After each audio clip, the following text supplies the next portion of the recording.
Hello guys, आज हम episode 4 करने जा रहे हैं मेड इन एबिस सीजन 2 का। एपिसोड 4 की स्टार्टिंग में देखते हैं कि रैग बाहर आ जाता है फापुटा को देखने के लिए, और बाकी जो होलो हैं वो बैरियर के पीछे, ग्रीन बैरियर के पीछे ही रहते हैं और वहीं से देखते हैं। बाकी होलो बैरियर के पार नहीं आ सकते, आ तो सकते हैं पर उन पर फिर कर्स का स्ट्रेन का असर होगा, इसलिए वो बाहर नहीं आ सकते, उस गाँव से बाहर नहीं आ सकते, उस बैरियर के अंदर ही रह सकते हैं। और तो वो वहीं से देख रहे होते हैं, उधर रैग उसको देख रहा होता है और फापुता कहते हैं सासू तुम आ गए। और वो फापुता अचानक रैग के पीछे आ जाती है और रैग को अपने रैक के ऊपर बैठ जाती है, उसको ज़मीन पर स्लैम कर कर।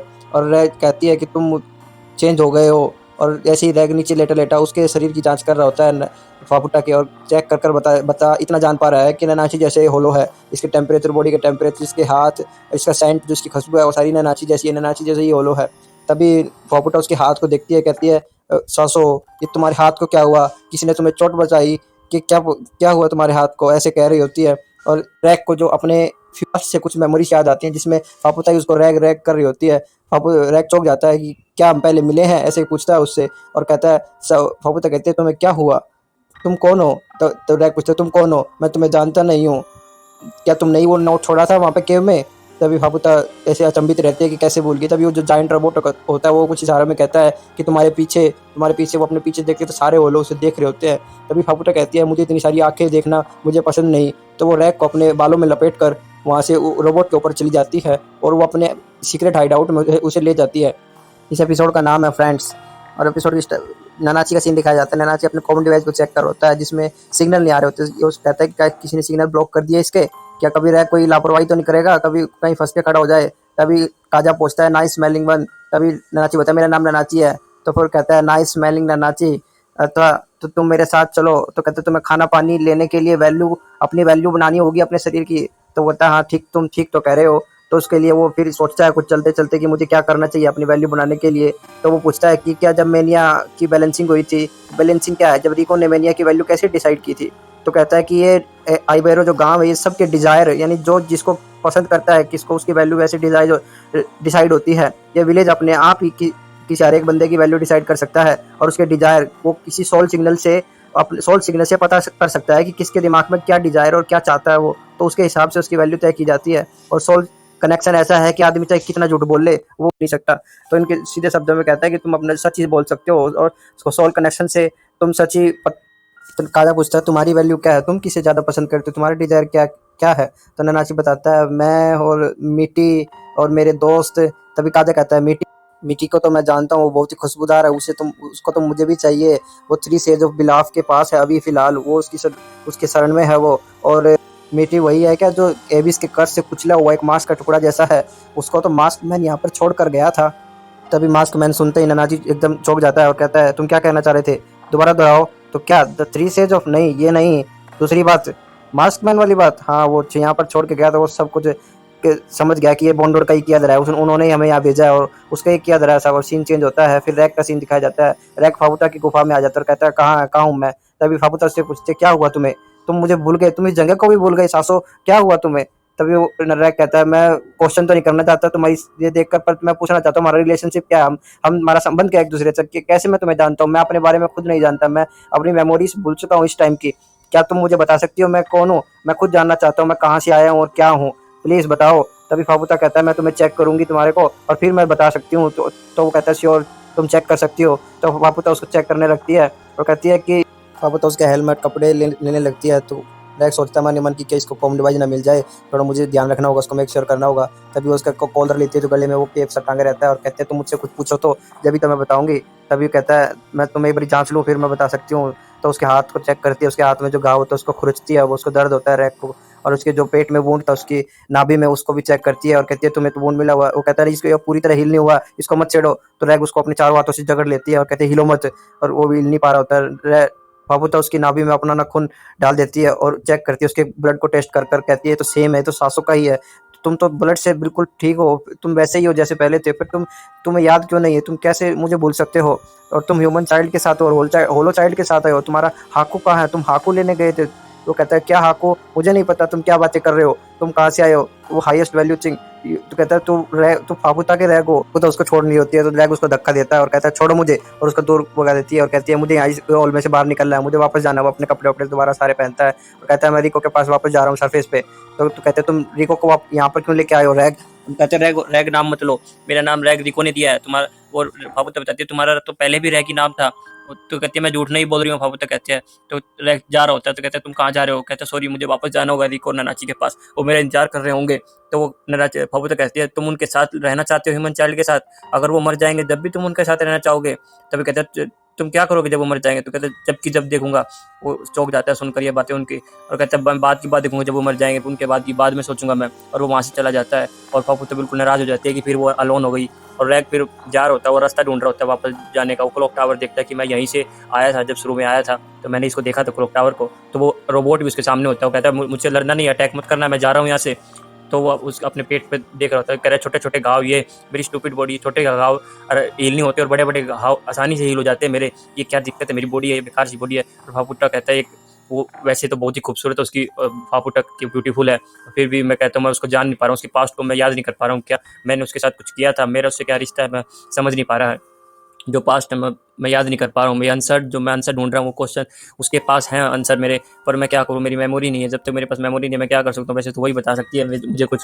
तो फिलहाल मुझे जाना होगा। तभी उसके ऊपर एटर्नल फॉर्चून फ्लावर्स गिरते हैं बहुत सारे। तो कहते हैं ये रिचुअल साइट है शायद, ऊपर से कोई रिचुअल कर रहा है। ये जो पीपल्स की नेम प्लेट नीचे पड़ी हुई थी, क्या कहते हैं ये नेम प्लेट्स हैं शायद, और ये बहुत सारे फॉर्चून फ्लावर जो रिचुअल में यूज किए जाते हैं, कोई ना कोई रिचुअल चल रहा होगा ऊपर। और ये बीच में क्या हो रहा है, फिर सीन चेंज होता है, मैं रिको दिखाई जाती है। रिको अपने पेट को लेकर परेशान होती है, पुप कर रही होती है वो, और वो उठकर देखते हैं तो देखते टॉयलेट में बहुत सारी जीभ होती है। इनका ये बेकार सा टॉयलेट है, और उसकी जीभ से वो एक उछल कर एक मक्खी को पकड़ लेती है। ये अजीब सा टॉयलेट कैसा है, इनके साफ करने के लिए तो ठीक है, पर ये पुप करने के लिए ठीक नहीं है। कहते हैं ननाची रैग देखो देखो, इसने टॉयलेट ने एक बग खाया। तो देखते थे रैग और ननाची वहाँ पर नहीं होते हैं, वो बाहर गए होते हैं। तो वो अपने मास्टर की याद करती है बात की, जब डायरिया हो तो घना सारा पानी पीना चाहिए, बहुत सारा पानी पीना चाहिए। कहता है रैग ननाची पता नहीं कहाँ चले गए, वो पानी पीती है गर्म उबला हुआ, और सोचती रहती है रैग ननाची कहाँ चले गए, मुझे कुछ फीलिंग अच्छी नहीं लग रही है। और तो वो रिसेप्शनिस्ट से आके पूछती है कि जो मेरे साथ दो थे वो कहाँ गए? तो रिसेप्शनिस्ट उससे इशारा करती है कि बाहर की तरफ। वो कहते हैं आउटसाइड आउटसाइड गई। वो बाहर जाके देखती है, और जो डायरेक्ट रैग ननाची का पुकारती है। जब सारे वो लोग जो भी वहाँ पे होते हैं वो उसका उनका ध्यान रिको की तरफ हो जाता है। रिको की तरफ बहुत सारी आंखें लगा रही होती हैं, क्योंकि सब उसको पाना चाहते हैं ह्यूमन चाइल्ड को। तो रिको एकदम छिप जाती है, कहती है पता नहीं मुझे कैसा एहसास हुआ कि मुझे छिपना चाहा, ऐसे महसूस हुआ मुझे। तो वो छिप गई, और वो मेनिया को एक बड़ी स्मेल लेती है, और एक नोट रिसेप्शनिस्ट के पास छोड़ के जाती है कि मैं मार्केट में जा रही हूँ, तो ये उन्हें दे देना, वो आए तो यहाँ पर। तो वो वहाँ से चली जाती है, कहती है वो मैं दे दूँगी। तो वो बाहर आ जाती है, तो एक मैप से उसके हाथ में होता है कि मुझे यहाँ का पता तो नहीं है बिल्कुल भी, मैं भूल ना जाऊँ इसलिए मैं थोड़ा मोटा नोट कर लेती हूँ। तो विलेज की तरफ जाती है, और तो मुझे थोड़ा ध्यान रखना होगा और जल्दी से ढूंढना होगा उन्हें। तो वो इधर उधर कई होलोस को पूछती है कि तुम्हें माजी काजा का पता है, माजी काजा कहाँ पर है? तो वो कोई उसकी लैंग्वेज समझ नहीं पा रहे होते हैं। तो वो कहते हैं चलो छोड़ो, मैं किसी और से पूछ लूँगी। वो उनको थैंक यू करके आगे चली जाती है। तो वे वो होलो सोचते हैं इसको फंसा लेते हैं कुछ ऐसे। तो उसको वो कहते हैं, उसके पीछे पीछे जाते हैं। तो वो कहती है ना देखा ना तुमने येस्टरडे क्या हुआ था, तो मेरे पीछा मत करो, मैं मार्केट में चली जाऊँगी, मुझे मार्केट का रास्ता पता है। तो वो कहता है माजी काजा ढूंढ, माजी काजा। तो उसका इशारा करते हैं गुफा की तरफ कि इस गुफा में जाओ, वहाँ मिल सकता है माजी काजा तुम्हें। रिको वहाँ चली जाती है पीछे पीछे, और रिको वहाँ देखते हैं कि दो बड़े बड़े होलो वहाँ होते हैं, उसका इंतजार कर रहे होते हैं। और वो रिको को पकड़कर अंदर लेते हैं, और रिको के जांच पड़ताल करने लगते हैं, उसके हाथ पैर पकड़कर कई होलो उसको घेर लेते हैं, और बाहर से भी होलो उसको बंद कर देते हैं अंदर। तभी वो जो दो होलो होते हैं उनके मुंह से लाल टपक रही होती है, और वे उनको खाना चाहते हैं। कहती है तुम, वो रिको कहती है अगर तुमने मेरी वैल्यू डैमेज की तो तुमने पता है ना बैलेंसिंग तुम्हारा हाल क्या की करेगी। तभी वे कुछ नहीं देखते, और उसको उसके हाथ पैर को पकड़कर खींचने लगते हैं रिको के।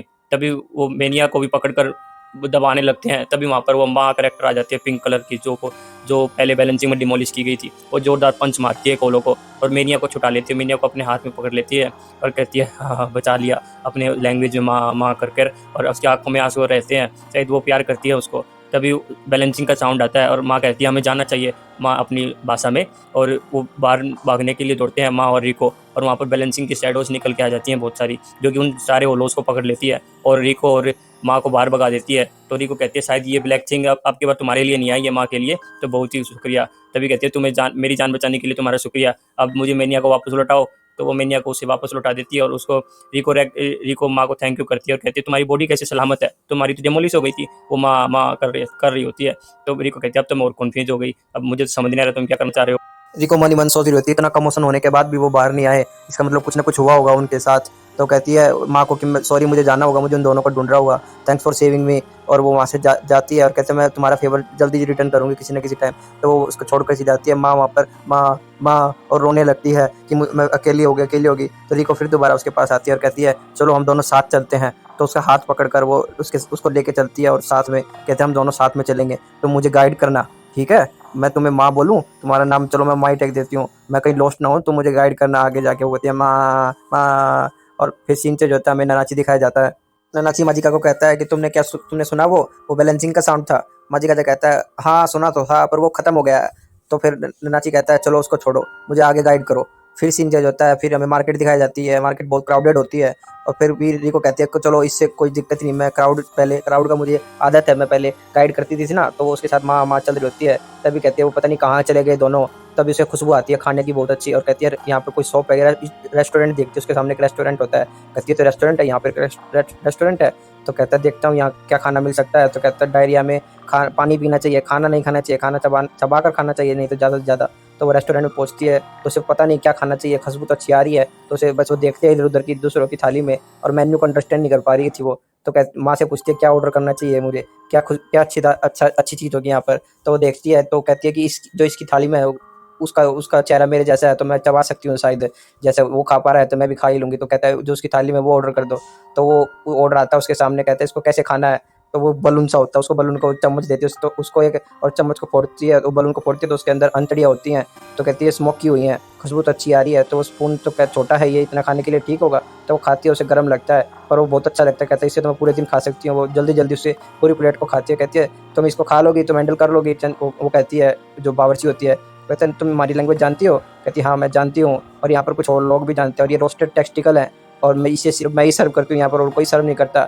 और मैं लैंग्वेज जानती हूँ, कुछ और लैंग्वेज जानते हैं, काजा जानता है और मैं जानती हूँ। और जो तुम्हारे एग्जाम्पल के जो साइड में बैठा ना ये लंबा बंदा, ये भी ये लैंग्वेज जापानीज लैंग्वेज जानता है। इसका नाम वेंजुएक है, जो थ्री सेज है। वेंजुएक वही है जो शिप का लीडर था, कमांडर। और सीन चेंज होता है, फिर हमें नानाची और काजा दिखाए जाते हैं जो बिलाव की गुफा में पहुंचते हैं। बिलाव एक बड़ा सा ड्रैगन होता है जिसे देखकर चौंक जाता है। वहाँ पर मिट्टी भी होता है, मिट्टी को देखकर नानाची बिल्कुल इमोशनल हो जाता है और कहता है मिट्टी मैं आ गया तुम्हें लेने। और मिट्टी के पास जाता है और बिलाफ उसके चारों तरफ बड़ा सा ड्रैगन होता है और कहता है आखिरकार तुमने अपना ट्रेजर ढूंढ ही लिया नानाची। और कहता है जो तुम्हारी वैल्यू ट्रांजिशन चेंज होती है जर्नी के साथ साथ बदलती रहती है तुम्हारी वैल्यू। फिर सीन जो होता है हमें बहुत सारी साइडों दिखाई जाती हैं और वहाँ पर एक लड़की बैठी रहती है जैसे जो कि शायद वो रेड हेयर वैंको हो सकती है। और वो बहुत सारी साइडों के बीच में बैठी होती है और वो बहुत ही उदास होती है, उसको देख कर लगता है। और ये एपिसोड यहीं पर खत्म होता है, एपिसोड 4। अगर आपको एपिसोड 4 की एक्सप्लेनेशन अच्छी लगी हो तो लाइक करना, शेयर करना, सब्सक्राइब करना। Thanks for watching, good bye. मैं मिलता हूँ एपिसोड 5।